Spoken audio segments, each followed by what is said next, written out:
मैं हूँ सादत हसन मंटू।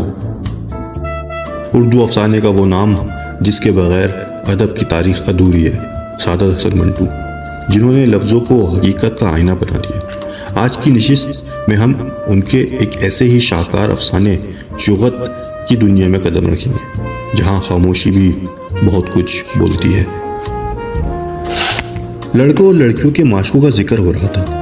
प्रकाश, जो बहुत देर से खामोश बैठा, अंदर ही अंदर बहुत शिद्दत से सोच रहा था।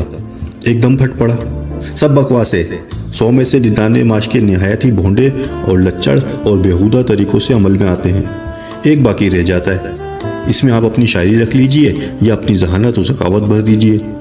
मुझे हैरत है, तुम सब तजुर्बेकार हो, औसत आदमी के मुकाबले में ज़्यादा समझदार हो।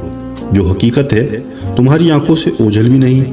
फिर ये क्या हमाकत है कि तुम बराबर इस बात पर जोर दिए जा रहे हो कि औरत को राग़िब करने के लिए नरम और नाजुक शायरी, हसीन और जमील शक्ल और खुश वाज़े लिबास, इतर, लवेंडर और जाने क्या क्या खराफात की ज़रूरत है।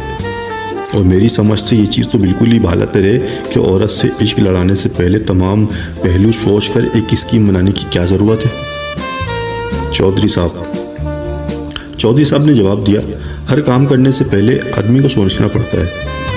प्रकाश ने फौरन ही कहा, मानता हूँ, लेकिन ये इश्क लड़ाना मेरे नज़दीक बिल्कुल काम नहीं। ये एक भाई, तुम क्यों गौर नहीं करते? कहानी लिखना एक काम है, इसे शुरू करने से पहले सोचना ज़रूरी है। लेकिन इश्क को आप काम कैसे कह सकते हैं? ये एक मेरे मतलब है, इश्क मकान बनाना नहीं है जो आपको पहले नक्शा बनवाना पड़े। एक लड़की या औरत अचानक आपके सामने आती है, आपके दिल में कुछ गड़बड़ सी होती है, फिर ये ख्वाहिश पैदा होती है कि वो आपके साथ हो। इसे आप काम कहते हैं? ये एक हैवानी तलब है, जिसे पूरा करने के लिए हैवानी तरीके ही इस्तेमाल करने चाहिए। जब एक कुत्ता कुतिया से इश्क लड़ाना चाहता है तो वो बैठकर स्कीमें तैयार नहीं करता। इसी तरह सांड जब बू सूंघकर गाय के पास जाता है तो इसे बदन पर इतर लगाना नहीं पड़ता।